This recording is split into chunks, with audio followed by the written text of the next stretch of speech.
I'm Steve Ember with the VOA Special English Economics Report. A proposed deal announced this week could change the future of the telecommunications industry in the United States. It would make the biggest telephone company in America, AT&T, even bigger. AT&T plans to buy BellSouth, a major provider of local telephone service. AT&T has offered to buy BellSouth for about $67,000 million in stock. The combined company would have more than $120,000 million in yearly earnings. The company, formerly known as American Telephone and Telegraph, controlled the United States market for phone service. That changed in 1984. A judge ordered AT&T to divide itself into competing businesses. It was broken up to form 7 companies to supply local telephone service in different areas of the country.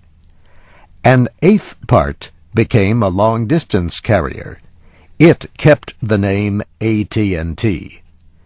Now, AT&T plans to buy back one of its former pieces, BellSouth of Alabama. Directors of both companies have approved the merger deal. It must still be approved by shareholders of both companies and by federal officials.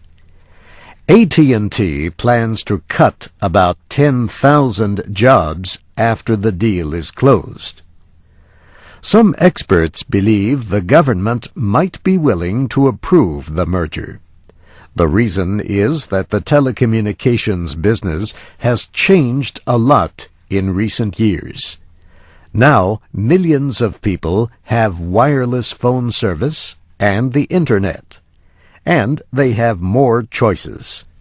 For example, some people buy telephone service from their cable television provider. BellSouth's president says the merger will probably take about a year to complete. He says it will mean new services and more competition. Some public interest groups are not so sure, though. They worry about higher prices if AT&T is permitted to grow again. But some experts say it might lead competitors to join forces to be in a better position to compete. And now, to follow up on a recent story. Research in Motion has settled the dispute over the ownership of technologies for its BlackBerry wireless email devices. The Canadian company announced the deal last Friday. That avoided a possible court order to shut down the popular service.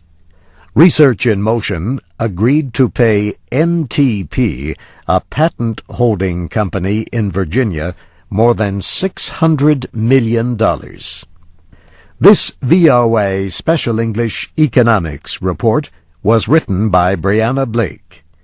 Read and listen to our reports at voaspecialenglish.com. I'm Steve Ember.